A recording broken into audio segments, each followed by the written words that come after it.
亲啊，营养师讲吼，咱食鸡卵上主要是食伊的蛋白质甲维生素 B2。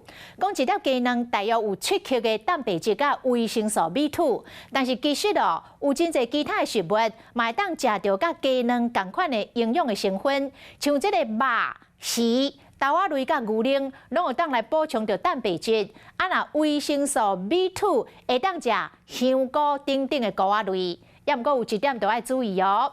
无卵改食肉，营养师讲要注意胆固醇甲热量的问题。各种青菜、香菇、菜头应有尽有，虽然讲拜休市，也毋过有真正共款走去菜市里买菜。过来欠卵，价钱佫愈来愈贵，鸡卵的蛋白质甲维生素 B2 买安怎补较好？我唔知呢，嘛是爱卵，我一定拢有卵，因为我逐早拢用个水子蛋吼，互阮后生甲阮新妇早去上班。豆腐嘛会使啊，豆皮。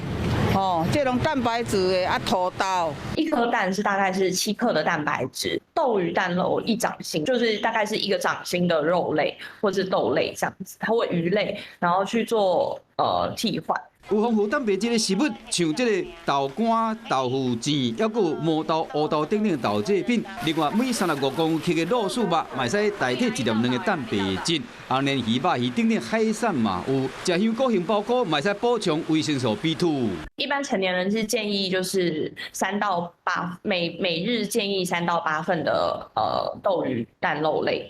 如果你有就是慢性病的话，其实是还是要咨询就是医师或营养师的建议为主。营养师提醒讲，除了补充蛋白质，食食嘛要平衡。若是加工的食品，更该注意的成分甲热量，安尼才会当食到健康佮安心。